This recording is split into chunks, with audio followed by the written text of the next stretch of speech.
তুমি কি তোমার চা খেয়েছো? Did you drink your tea? না, এটা এখনো অনেক গরম।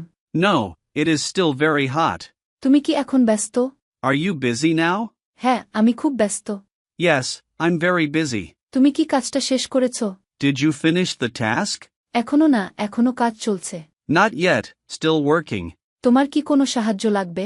Do you need help? না, আমি ঠিক আছি। No, I'm okay. চলো একটা বিরতি নেওয়া যাক।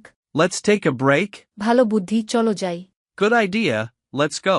তোমার এখন কেমন লাগছে? How do you feel now? আমি অনেক ভালো বোধ করছি। I feel much better. তোমার দেরি হলো কেন? Why are you late? আমি বাসটা মিস করেছি। I missed the bus. তুমি কি খুঁজছো? What are you looking for? আমি আমার ফোনটা হারিয়ে ফেলেছি। I lost my phone. তুমি কি আমার কথা শুনতে পাচ্ছ? Can you hear me? হ্যাঁ, পরিষ্কার শুনতে পাচ্ছি। Yes, loud and clear. এত তাড়া কিসের? What's the hurry? আমাদের দেরি হয়ে যাচ্ছে। We're running late. ইংরেজিতে ফ্লুয়েন্ট হতে স্পোকেন ইংলিশ কোর্সে এনরোল করুন। Online batch, 1-to-1 personal care, video lesson course. ভর্তির জন্য স্ক্রিনে দেয়া নাম্বারে ফোন করুন বা হোয়াটসঅ্যাপে মেসেজ করুন।